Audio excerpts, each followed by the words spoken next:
So this is part 4 of guarding your heart. And let me just do a little review. Proverbs chapter 4, verse 20. My son, be attentive to my words. Incline your ear to my sayings. Let them not escape from your sight. Keep them within your heart. For they are life to those who find them and healing to all their flesh. Keep your heart with all vigilance, for from it flow the springs of life. Or guard your heart above all else, say some translations. Everything in our life comes from our heart. If the condition of our heart is bad, if something's out of place in our heart, then out of our heart we're going to speak and the words are going to be messed up. We're going to do things and the actions are going to be messed up. But if our heart is good, whatever we do should be good. We could still make mistakes, obviously, but there'll be good fruit coming out of us if our heart is good. And so King Solomon here in the Proverbs, he's like, look, above everything else that you guard, you take care of your family, you take care of your car, you take care of your house, take care of your heart. That's the most important thing of all, because that determines everything. The condition of our heart determines the condition of our life, the activities in our life, the words that come out, all comes from our heart. So we've been talking about the importance of guarding our hearts. Started off with discouragement. That one of the sneakiest tactics of the enemy to get us derailed is to get in our heart with discouragement. Discourage, that he takes away our courage. God has a calling and a vision for you. He has a plan, a destiny for your life. And you start off in that, you go, all right, this is awesome, I love it. And you're like seeking after that, you're running after that hard. And then, bam, you hit a wall, or you stumble, or something doesn't go as you expect. Then the enemy comes in and he goes, well, maybe that really wasn't from God. Well, maybe you really shouldn't do that. Maybe you should just give up. Maybe that's a calling for someone else. Maybe you didn't hear God right. And discouragement can get in there. The courage, the strength that was in you to go pursue the call of God is gone. And now you're just stuck. You're blocked. You're trapped. So we got to guard our hearts from discouragement. I talked about hardness of heart. Especially, I think this is a big battle right now. Somebody in our church, Diane West, I can say her name, you all know Diane. She was sharing with me how the same week that I preached on hardness of heart, that God really convicted her. She was reading the Bible, and there's some verses, I don't remember the book that it's in, but it talks about that in the last days, men would be wicked and evil and do all these things, and it says, and the love of many would grow cold. And she said she had in the past looked at that as, okay, amongst all this other evil, that people will lose their love for God. That's how I typically had taken it. But she said she was reading that one morning, and God just hit her and said, what I'm speaking to you about this is that as you see evil abound, your love for people can grow cold if you're not guarding your heart. Which is like, wow, that's profound, and I think it's a real struggle that we have nowadays as you see people saying crazy things, doing crazy things, calling for crazy things in the government, in the church. It's easy just to let your heart get hard, your love for people to grow cold, and you say, screw it, do whatever you want, I don't care, ruin your life. That's not the attitude of Christ. That's not the attitude that Jesus had while he was walking on the earth. Didn't matter how much sin someone was in or how religiously screwed up they were, legalistic and hard-nosed. It didn't matter. Jesus still had a love for them. His heart was still soft for them. We need to be the same, that our heart doesn't grow hard where we just get calloused and we don't care about people anymore, or we don't care about sin anymore, that we do sin and it doesn't bother us because our heart's calloused, we don't even feel the sin. No, we can't let our heart grow hard. Got to have a soft heart before God. Then last week I talked about offense. It seems like in our world today, people are just getting offended about everything. Like you use a wrong word and they're offended. You like I showed the video last week with J.P. Sears, and he's like, how dare you assume that I need to read your book? And like all these things, people are just ready to get offended and angry about everything. And it doesn't matter what your intention was, but if you don't say it exactly right or do it exactly right, that they're all offended and you're the enemy now. We in the church, we have the same, we can have the same tendency where somebody looks at us weird and now we're mad at them. Or somebody says something and they didn't say it the way you wanted them to say it and now you're offended at them. Or your pastor confronts you and says, hey, I see this problem in your life. And now you're offended and you're looking for a new church. I've seen it way too many times in churches that I've been at. we've got, as the church, as Christians, as the people of God, we've got to decide it in our hearts. We're going to walk in humility. We're going to resist pride. And we're not going to get offended. That you can choose to be offended or not. If someone does or says something offensive, you can just ignore it. You could say, big deal. I don't care. Say what you want, think what you want, do what you want. I'm not going to let it hurt me. I'm going to keep serving God. That we walk in that sort of strength in God, that confidence in God that says it doesn't matter what people say or think about me. I'm going to keep serving God, and God will be their judge and deal with them. That we don't let our hearts, that we don't let offense take root in our hearts. Amen? All right, so today I want to talk about guarding our hearts against distraction. Oh, wow, look at Levi up there. It's easy to get distracted, isn't it? Good job, Diane. You resisted. She's like, I know what he's doing. Even Levi was like, what am I doing? No. All right, anyway. It's so easy to get distracted in this life. You know, we know God is awesome. We know we have one calling to serve God, to seek God, to know God, to love God, and make his love known. And yet we get so distracted by things that don't matter. Luke chapter 10, it's a great story showing distraction versus a devotion toward God. Starting in verse 38. You know, Jesus and his disciples had been traveling around throughout the region, ministering, casting out demons, healing the sick, preaching to crowds, teaching in the synagogues. They've been doing this for some time now. And in verse 38, it says, now as they went on their way, Jesus entered a village, and a woman named Martha welcomed him into her house. So this is Bethany that they enter. And so Jesus and his disciples, they're just going around ministering. Everywhere they're going, crazy things happen. People get healed. People get delivered from demons. Pharisees confront Jesus, and they argue with him, and he just shocks them with his wisdom. Everywhere he goes, there's revival breaking out. People are getting changed. And now, as they're going throughout the area, going from city to city, they get to Bethany. As they come to Bethany, a woman named Martha's there. It says that it was her home that they came to, and so probably we think that probably she was a widow, and then when her husband died, he left her the home. And so she's in charge of this home, but she lives there with her sister Mary and her brother Lazarus, who later Jesus rose from the dead. And Jesus has a very interesting relationship with Mary, Martha, and Lazarus.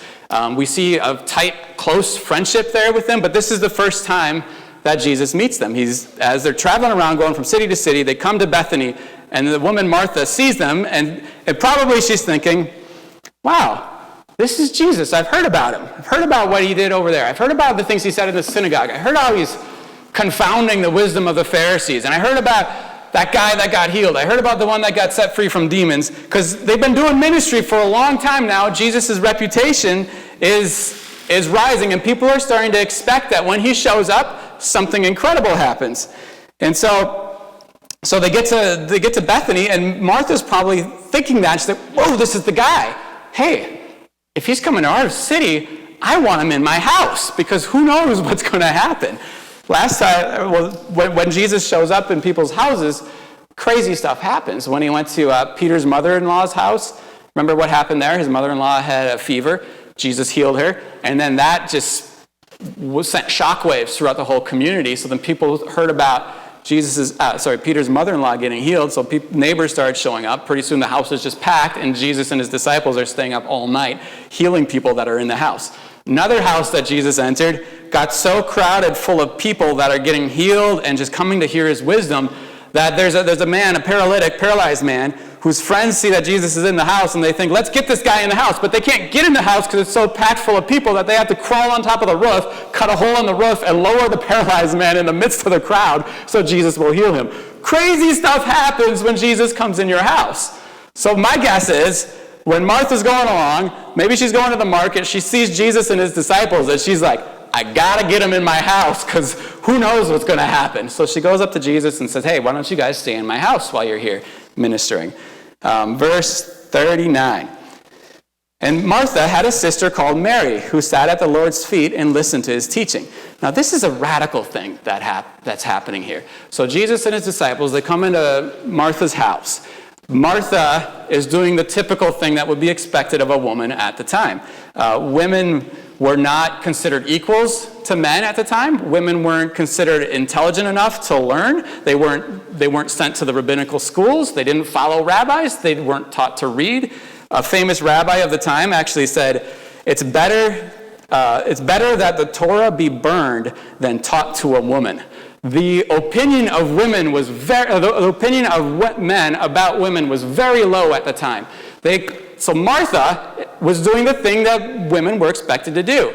She's got guests in her home, and so she's in the kitchen taking care of stuff, preparing meals, preparing drinks, keeping the house clean, so that the men, the disciples, can sit at Jesus' feet and listen to his teaching, do the important stuff. So Martha's over there taking care of things so that the men can do their stuff. But Mary, she's got it backwards. She decides, no, Jesus is here. How can I do what's expected of me when Jesus is here? And so she's sitting at Jesus' feet listening to his teaching. Typically in that culture, men and women didn't mix like that. Women didn't follow rabbis. Women weren't taught. They weren't even taught how to read. And yet Mary, as soon as she sees Jesus, she's just overcome with this desire to listen to him, to hear his teaching. Martha's upset about it because she's working hard and she's doing what's expected of a woman in that time. Verse 40, but Martha was distracted with much serving. And she went up to him and said, Lord, do you not care that my sister has left me to serve alone?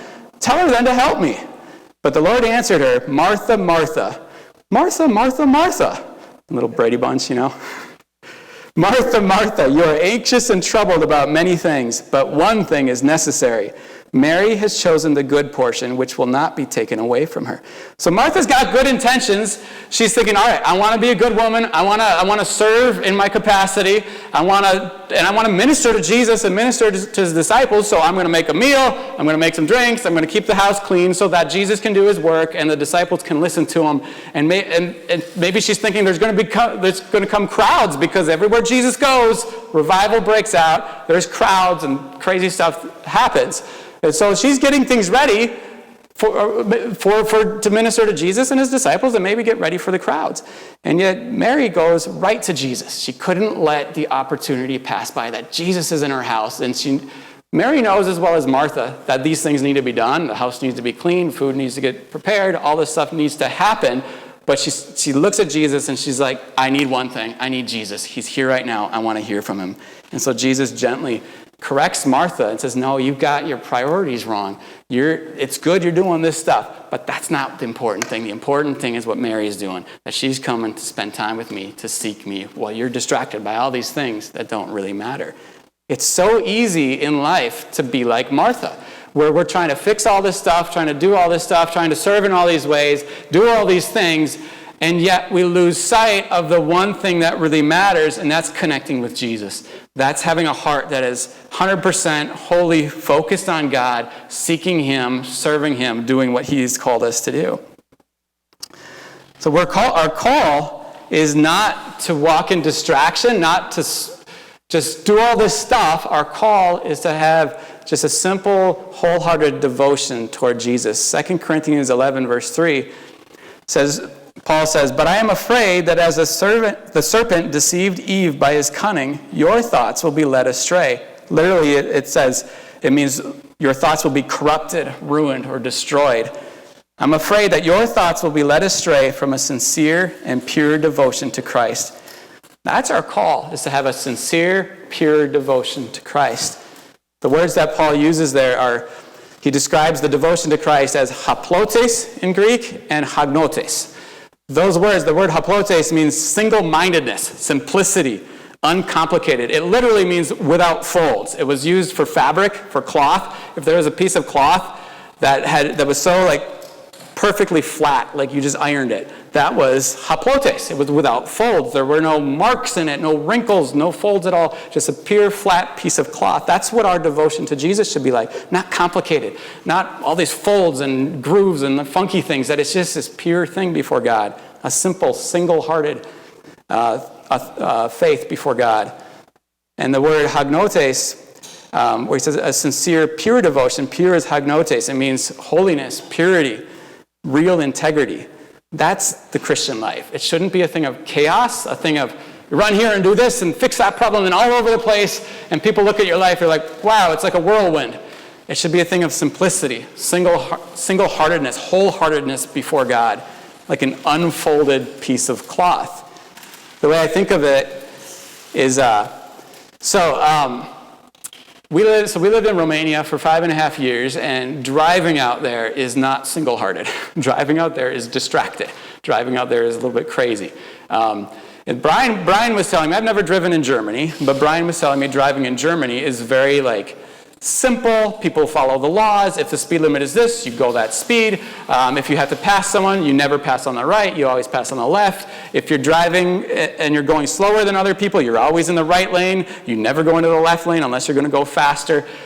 When there's an accident, everybody just pulls over. You wait for the ambulance, or you pull over, you stop the car, you wait for the ambulance to pass. They take care of the accident, and then you start your car and you get back on your way again. Very ordered, very simple, very following the rules. That's what the Christian life should be like, that it's simple, it makes sense, there's peace, not chaos, you're not distracted everywhere, but there's a single-hearted devotion to just following God. Driving in Bucharest is very different from driving in Germany. Driving in Bucharest, if you could, I'll paint a little scenario here for you. So it took us, was it 2 years before we finally got a car out in Romania? Because when we first were out there, even just walking around the city was insane. You've got a 2-lane road that somehow they've managed to make 3 driving lanes there, sometimes 4, depending on how busy it is. And then they're driving on the sidewalks as well, so that's kind of fun. Then you've got just random motorcyclists, bicyclists, random pedestrians just walking all over the place, buses, trolleys, trams, like inner-city rail system, all kind of together. People doing construction. We don't, here, when there's construction, like on Highway P, there's construction right now, and they warn you, miles beforehand, Highway P is closed, you're going to have to take a detour, and then they have signs for the detour. So it's they'll show you a sign, Highway P is closed a mile ahead.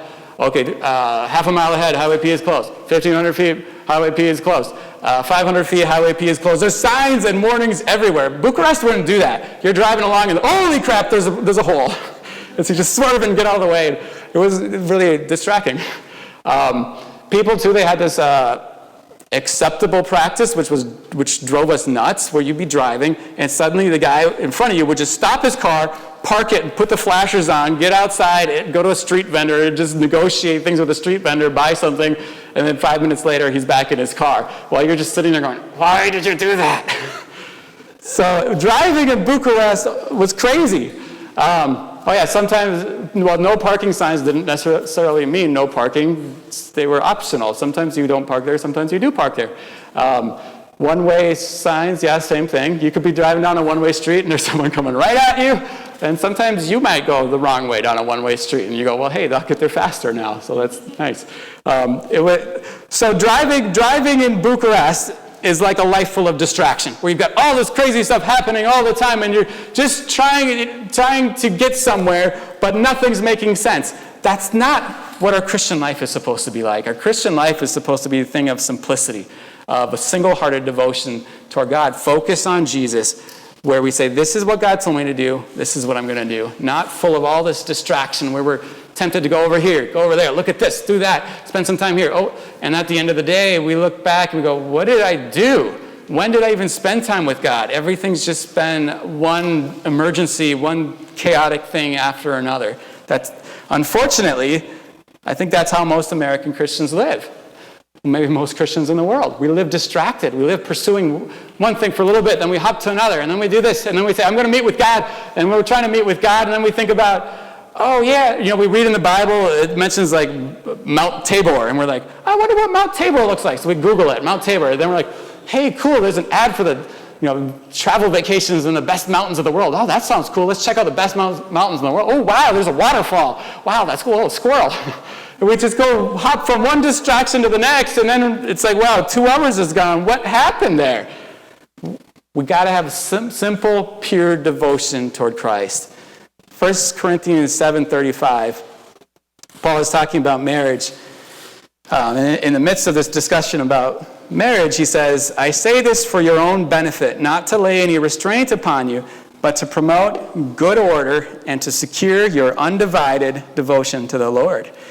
The word undivided means, literally, it means without distraction. That our devotion to God, it shouldn't be full of distraction. Our life with Christ, our pursuit of God, it should be a single-hearted thing. That we have undivided attention toward Jesus and his call on our lives. And he says, I say this for your own benefit, not to lay any restraint upon you, but to promote good order. What does that mean, to promote good order? Well, the word is use. Actually, I'm not even going to pronounce it in Greek. I don't know how to pronounce that one. I should have looked it up.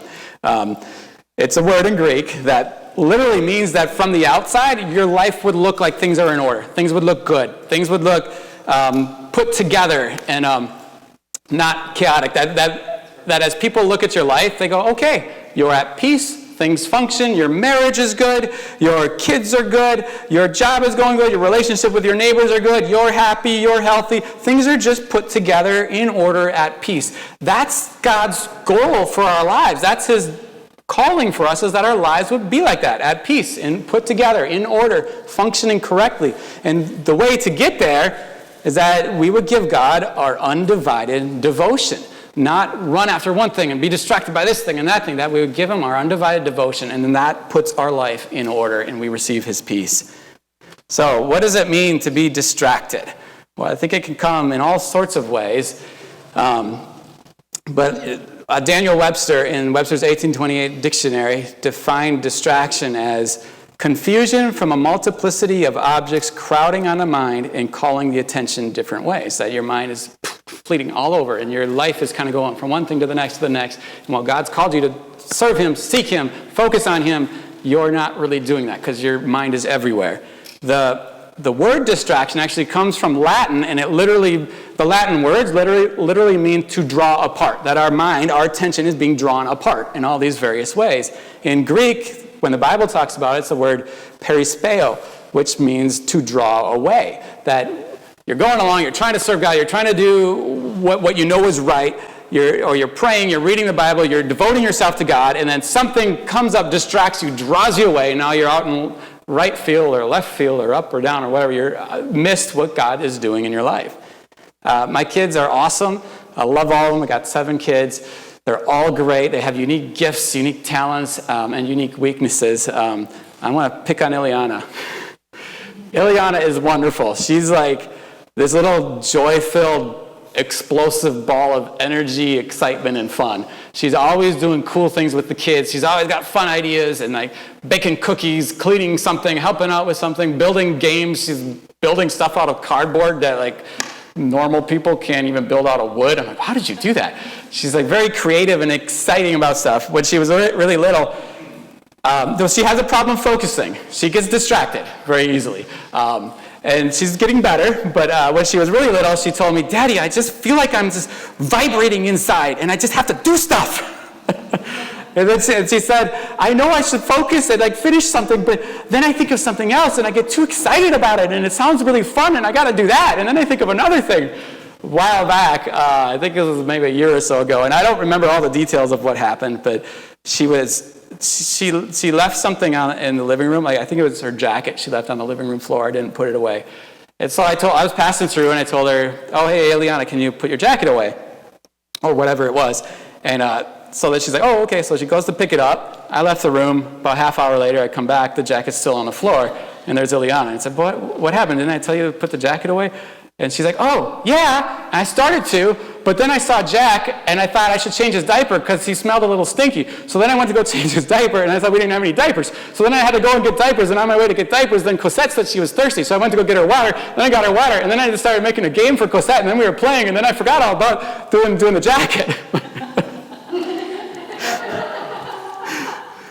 I love you, Ileana. You're awesome. So, it's... Okay, Ileana is growing out of that, and she's just learning to focus, and I don't want her to totally change because she's so awesome how she is. But when that's our spiritual life, that's a problem. we could laugh about it. You go into a room and you're like, what did I come here for? And we laugh about that. Okay, that's not a big deal. But when that's your life with Jesus, that's a big deal. Where you're pursuing God, and then you hop to this thing and that thing, and you're hopping all over the place, and you don't even realize how distracted you are, because you're listening to all these voices and all these thoughts, and you're dropping things before you even start them.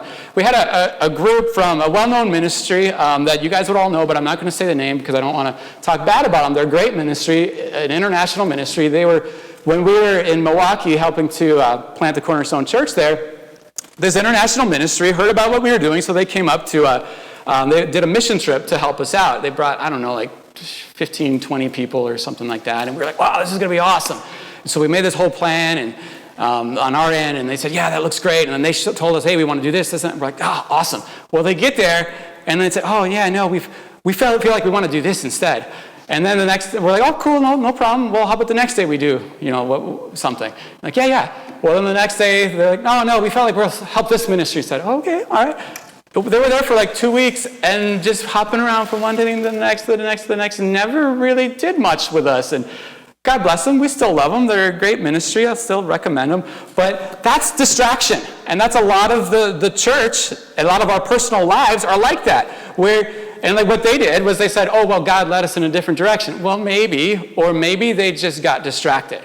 Maybe they felt something and went along with that when really they should have said, no, we committed to do this. We're going to be faithful to do what we said we were going to do.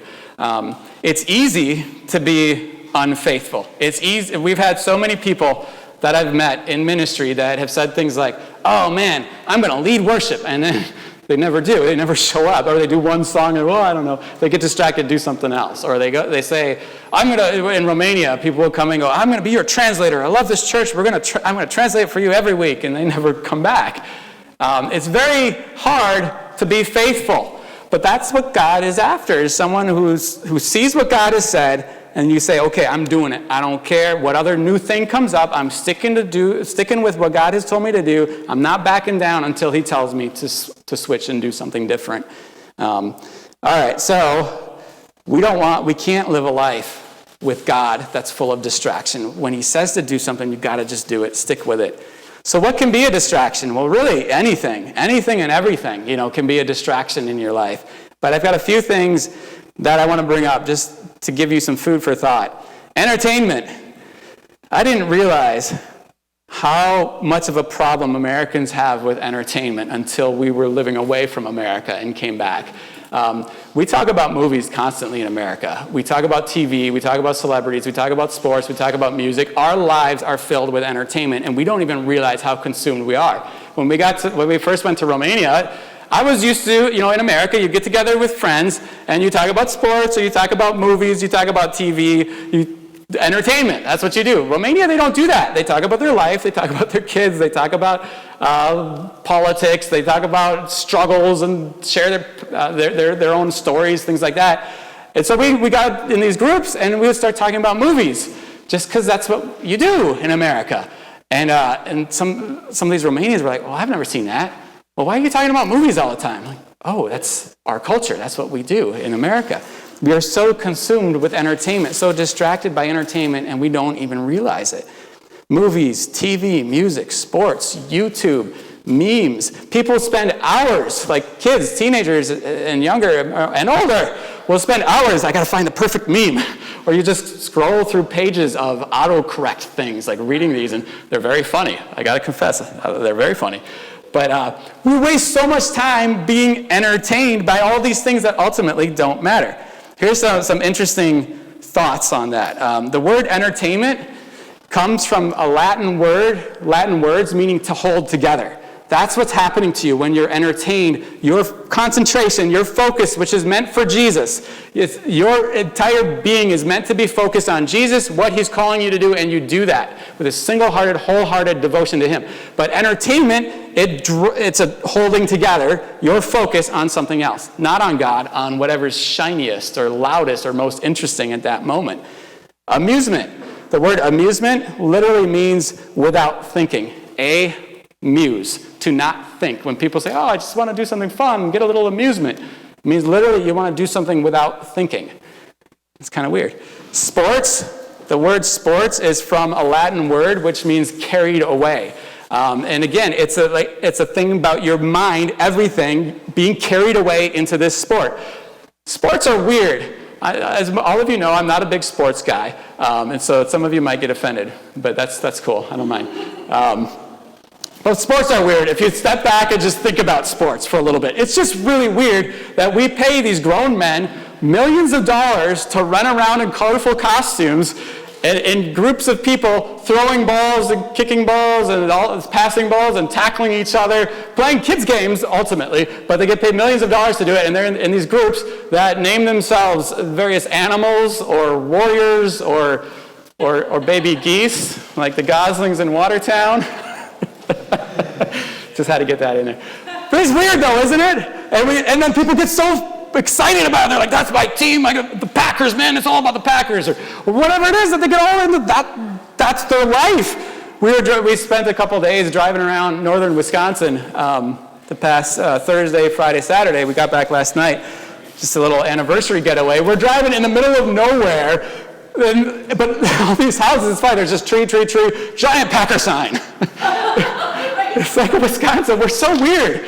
But it's not just Wisconsin. You go down south and they're all about their football team. And you go to Romania, it's all about the soccer team.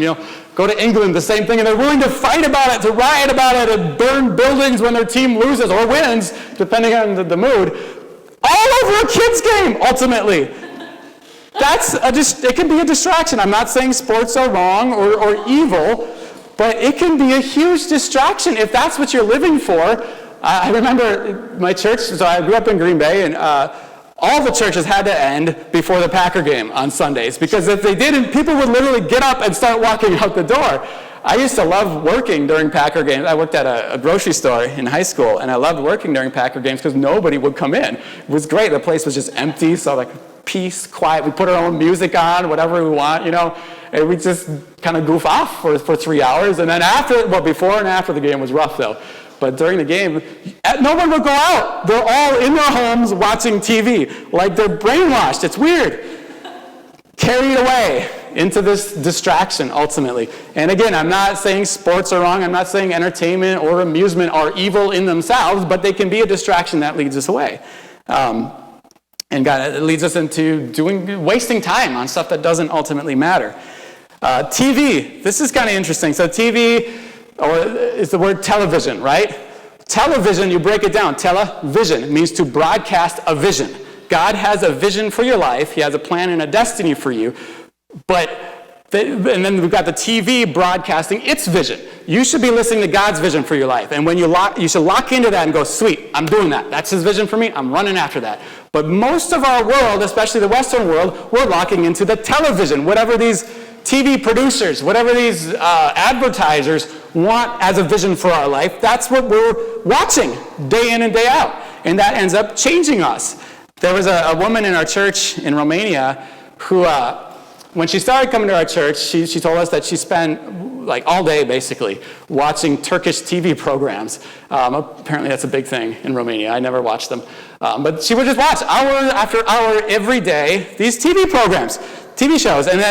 But then she started coming to our church. She started to slowly change and gave her life. Well, I don't know when she gave her life to Jesus, whether before our church or during our church. I don't know. But anyway, something changed in her where she really got radical about serving God, seeking God. And suddenly, she told us one day that she's like, I don't watch TV anymore. She got a vision for her life from God. She started going to all the subways, passing out Bibles and tracts. She was going to every church within walking distance, basically, she would go to almost every day of the week. She was at a church meeting, a prayer group, a Bible study, or doing evangelism. Her life had gone from 24/7 TV, sitting in front of this thing, getting the vision that advertisers and TV producers had for her life, to now she's got the vision God has for her, passing out Bibles, going to church, living a life of holiness as a witness for God. The TV's fine. I love TV. I like TV. Some TV. I like it back. It's not that TV in itself is evil, but you have to be aware. You have to guard your heart from allowing it to be a distraction, because there is a message. It's not like I don't believe that there's a conspiracy where the CIA is trying to control us through TV and things like that. There are people who believe that. I don't believe that. But I do believe that Satan is all too willing to use any opportunity to send his message out, and it's coming out very often through TV shows, through media, through Hollywood, through movies, all that kind of stuff. And so you have to guard your heart, that you don't give in to the distraction that TV could be. Here's another interesting TV thing. So what do we call it when well, my grandpa used to call TV shows TV programs. Maybe some of you call them that. Sometimes I call it that. I sound like an old guy. Or you hit the program guide on your TV remote, so you see the programming, right? Well, what's programming? You program a VCR, where you tell the VCR what to do and what to think, or how to behave. CIA programmed Jason Bourne. Communist Russia programmed dissidents to think like communists. And yet we go submit ourselves to the television to receive the vision of the TV producers and watch the programming and changing our brain to think how they want us to think. I don't believe there's a conspiracy where the CIA or somebody is doing this stuff, but I do believe Satan is very aware that he can influence us when we're just locked into watching this thing over and over and over. It starts to change how we think. Years ago, I watched the first season of 24. We watched it a few years after it came out because we weren't really into TV, and somebody was like, "Oh, you got to watch 24. Hey, I got the DVDs for you." So they had the whole season they let us use to watch 24. And so we watched the first episode, and we're like, oh my gosh, this is so good. And then we watched the next one, and then it was 4 hours a night, every night, because we just were like, we're just hooked. It was so good. So we were binge watching before anybody else was binge watching. It was us first. We were there. So we're watching 24, and it started to change how we would think about stuff. I remember going to the grocery store, Century over there, back when it was Century. I remember walking through the aisle looking for some cereal, and I see this woman, I'm like, ooh, is she a terrorist? And everywhere I'm driving, I'm like, okay, where's the bomb? It starts to change how you think. And when I noticed that, I said, all right, we'll finish the season, and then no more. I can't watch it. And I don't know did we watch another season? No, I just know I can't handle it. I get sucked in. The TV show Lost, same thing. We watched that a few years after it came out. Someone gave us season 1, and then the following ones because we got hooked. But at some point in watching this, Charlie, one of the main characters for those, who's watched Lost? All right, the rest of you are better off. Don't waste your time on it. There's a part, though, where this character, Charlie, he's addicted to cocaine, and you see it destroying his life, and he really wants to get free. And it's done really well. You start to really care about this character, Charlie, and care about his struggle. And so it was so absorbing that we're rooting for Charlie, and the TV show had been made years before, but we're watching this and rooting for Charlie, and I would find myself as I'm driving somewhere or just working on something, I'd find my mind wandering, and I'd start praying for Charlie. First, it's a TV show. Second, it's a recording on a DVD of a TV show that happened years ago. It's not going to work. But it just absorbs you, it changes your brain, and you start to think about things different. And so, that happened, and I said, all right, we'll finish this series, but I got to stay away. And so, we got to be aware. These distractions, these things that can distract us, they're very powerful, and if we're not guarding our heart, we can be seduced by them and start to think different, act different, talk different. Scientists say that they've done these studies on men viewing pornography, and they say that the men's brains, and I'm sure the same is true for women, but I just saw a study about men, that men's brains actually change from viewing pornography. They start to smooth out a little bit. So the more rugged your brain is, typically the smarter you are.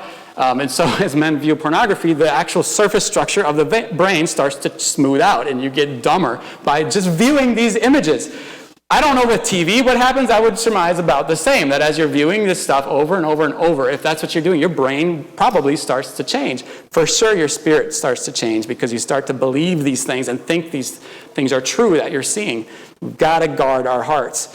Again, it doesn't mean that TV or movies are evil. It means you've got to be aware that this is a distraction that can lead you down a path you don't want to go. It can derail you. The news. People get so hooked on the news, and someone was telling me recently about visiting a family member, and they they were there for like a week or so, and they said, I couldn't handle it. I had to leave because they were just watching Fox News all the time.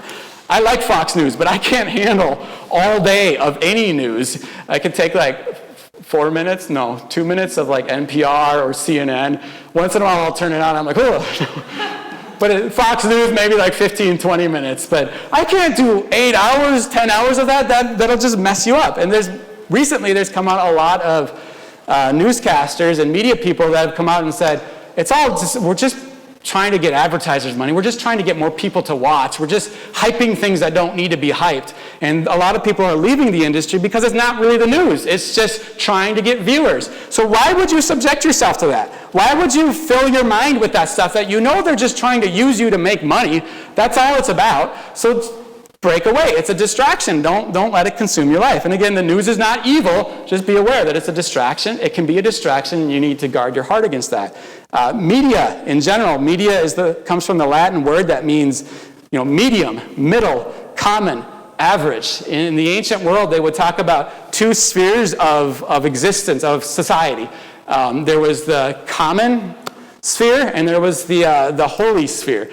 So the common sphere was everything. A secular common sphere, all the normal stuff that you would do in your normal life. The holy sphere, that was the things for God, the things of holiness, the things of purity, the things of the Spirit. So why would we give ourselves to media, the common sphere? Why would we look to media and fill ourselves with what everybody else is doing, with the average stuff, with the middle of the road stuff, common things, when God is over here saying, fill your life with me, pursue me, I will put my fullness in you? I would rather have that.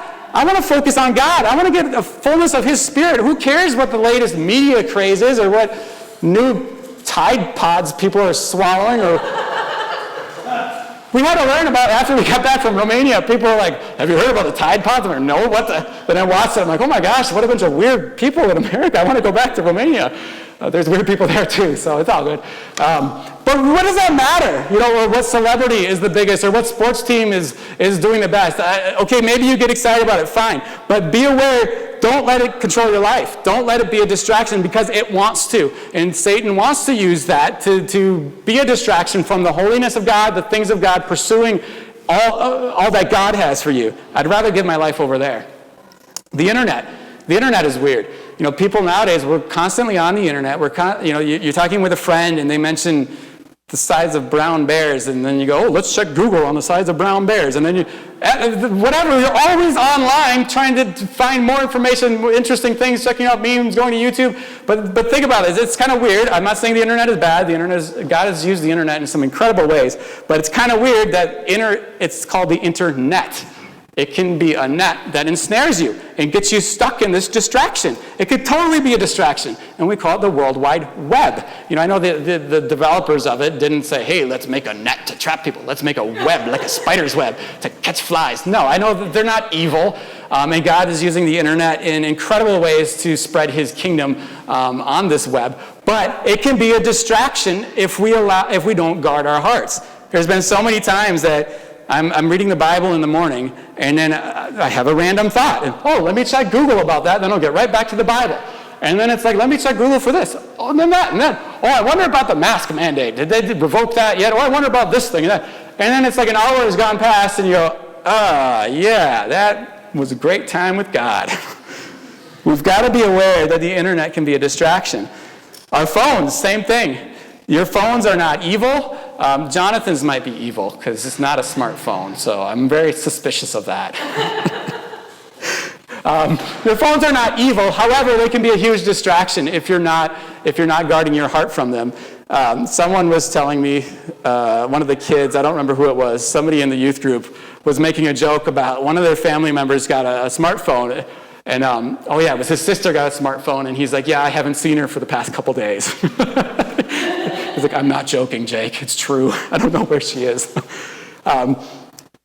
There's weird things happening with their phones, actually. Sociologists and psychologists are doing studies, and they're saying, we don't know all the ramifications, like all the social changes that years from now we'll be able to look back and see all the changes that smartphones have done to us, but we don't know totally yet. But sociologists and psychologists are saying there's definitely a change in how we communicate to people. There's a change in how we function around others. Our relationships are changing. Even how we think and how we speak is starting to change because of smartphones. Even our bodies are changing from smartphones. There's a couple phenomena that I've heard about where they're finding it among millennials and younger that they'll have these crooked fingers because you're always holding your smartphone. So their pinky fingers are starting to actually bend. Not everybody, but a lot of millennials and younger. Not everybody's looking. All the millennials are like, Savannah, yours looks good. Way to go, Savannah. Yeah, that's nice and straight. Good job, Livy. All right.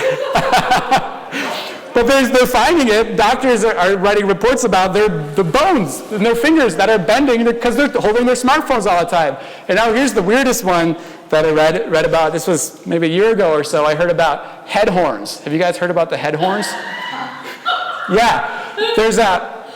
So they're finding it among millennials and younger, and not all of them have it, but that's the generation that they're seeing it for the most part in, because they're always on, or they said, we don't know why this is, but they're surmising it's from smartphones, because they're the first that really grew up with using smartphones all the time. And so they're finding that people are always looking down on their phones, and they're coming to the doctor saying, I've got back pain, I have neck pain, I have jaw pain, because they're always looking down on their phones. And now, about a year ago or so, an Australian group did this study where they found head horns on people because as they look down, the muscles and the bones are tensed, stressed in different ways on their necks. And so the bones are actually, there's like little spurs that are forming on the backs of their necks that look like little horns popping out. The biggest ones they found were almost 1.5 inches on one guy. Most of them, Diane's like, I hope I don't have any. Yeah, I know. After I read the study, I'm like, do I have any? No, I'm good. But it's weird, isn't it, that our phones have become such a part of our life, such a distraction, that it's changing us mentally, verbally, socially, relationally, and actually physically now. Again, phones are not evil, but be aware that it can be a distraction if you allow it to be. Even good things can be a distraction. Your family can be a distraction. When you're single, when single people tell me, oh, I don't know, I just don't have time to meet with God. Life is so busy, so complicated. I'm like, yeah, you just wait. Wait till you get married and your wife is like, oh, I really want to do this, but you want to read the Bible all the time. Okay, that gets more complicated. And then you have kids, and the kids don't ask nicely. The kids just start screaming, and the kids want to eat. And you're like, no, I'm meeting with God. You've got to leave me alone. Wait a couple hours. Make your own dinner. No, they're 4. They can't do that. When you're single, it's easy to have a single-hearted focus on God. You say, this is what God called me to do. I'm doing it. And you don't really have to try to coordinate with a spouse or work it out with your kids. You don't have to do anything. You just do what God called you to do.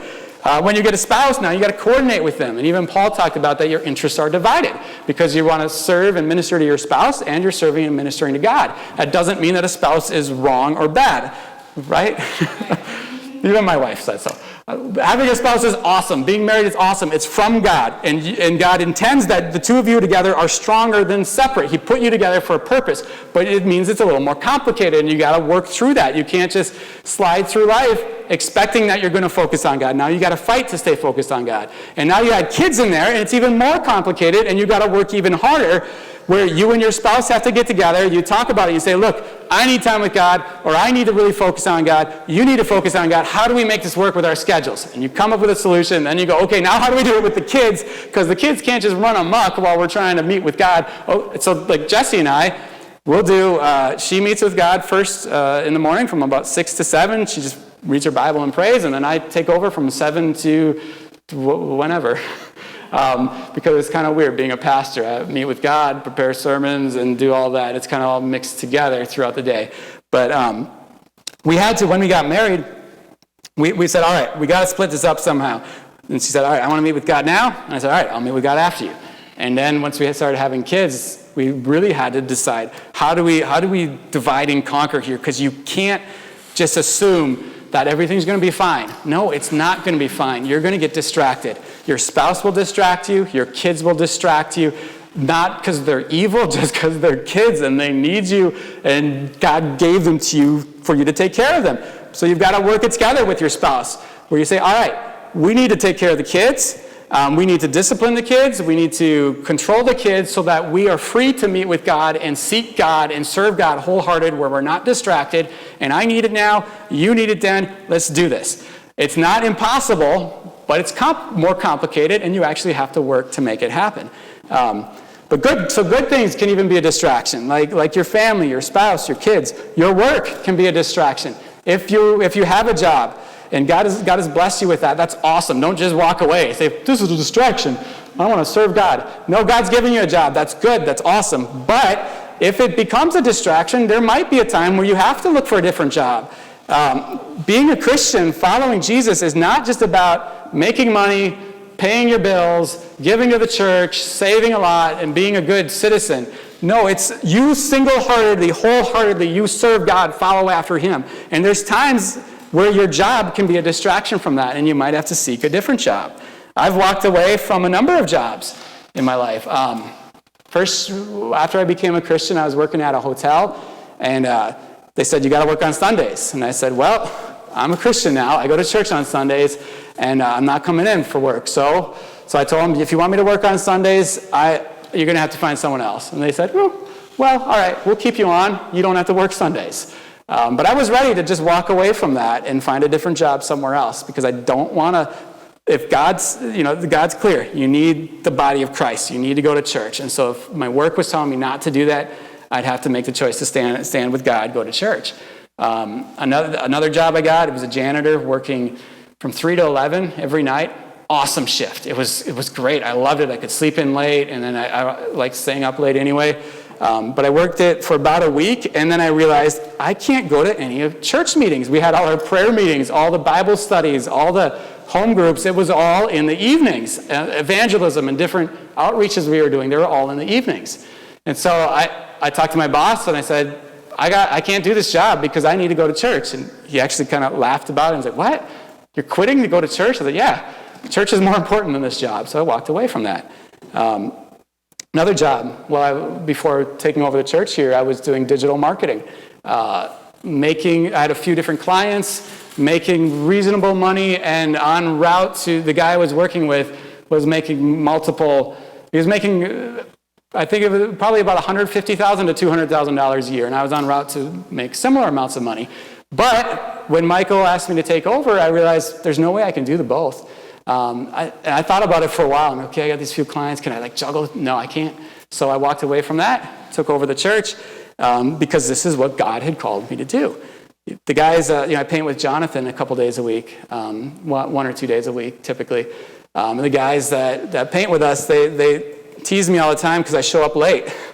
I don't show up late. I show up when I show up, and that's on time for me. But I show up later than all of those guys because in the morning I meet with God. I read the Bible. I pray. First I watch the kids so Jesse can meet with God. And then when Jesse's done, then I meet with God. I read the Bible. I pray. I work on sermons. I spend time with God because that's more important. And if that means I show up late, if that means I don't get paid as much, well, that's just what that means, because there are priorities in life. You serve God. You seek God. That's the priority. It's not just being a good worker, making money, being a good citizen. That's nice, but that can be a distraction. The primary focus of your Christian life should be devotion to Jesus, devotion to Him. All right, let me close with one last possible distraction here. Even your hobbies, future plans, things you're worried about, things you're interested in, things you're thinking about, those can be a distraction.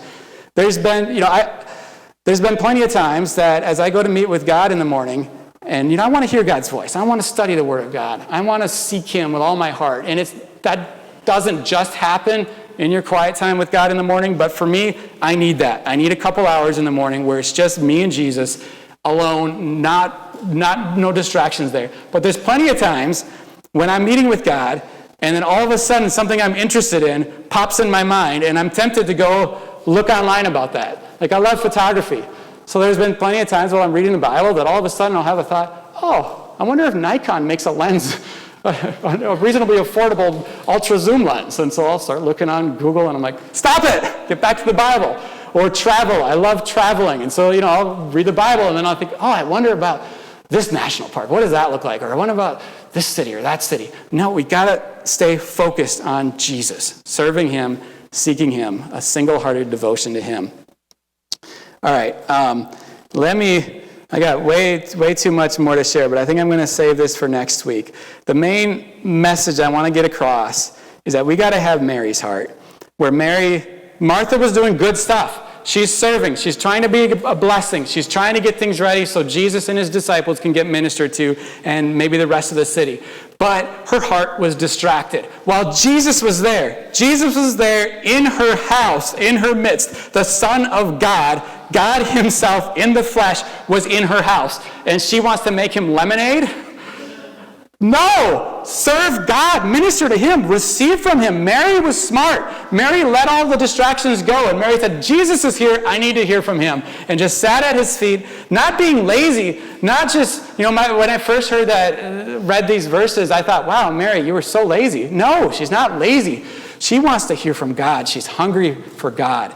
We've got to fight the distractions in our life, whether it's entertainment, movies, music, sports, our phones, media, the news, our families, jobs, whatever distraction it might be, we need to fight against that. If it's bad, get rid of it. If it's a good thing that you're just allowing to distract you, work with God, figure out with God, how do I make this work so I don't lose focus on what's really important?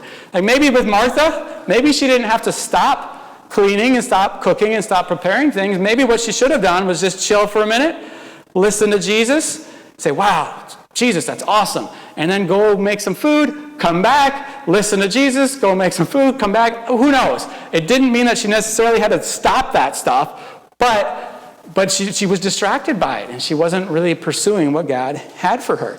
So we've got to have the heart of Mary, where in the midst of this world that is full of distractions, that we have a single-hearted, wholehearted devotion to God, a simple, pure devotion to the Lord. Amen? All right, let me pray, and then I think I'm going to I'll finish part 2 of guarding our hearts against distraction next week. Jesus, thank you that we can serve you and seek you with all of our heart, that we can be like Mary, who found the good thing, whose portion was in you, and that we can sit before you and we can receive from you and be ministered to by you and minister to you. Father, I pray for us, God, that you would free us from anything that's been distracting us from what's really important. Lord, if it's TV, the news, media, entertainment, movies, music, YouTube, memes, our phones, work, whatever has been distracting us, Lord, and taking our attention away from you, drawing our attention away from you, Lord, whatever that's been, Jesus, I ask that you would convict our hearts of it and that we would have the strength to break away so that our hearts would be solidly focused on you, seeking you with everything that we have, and that we wouldn't allow ourselves to be distracted by the enemy. In Jesus' name, amen.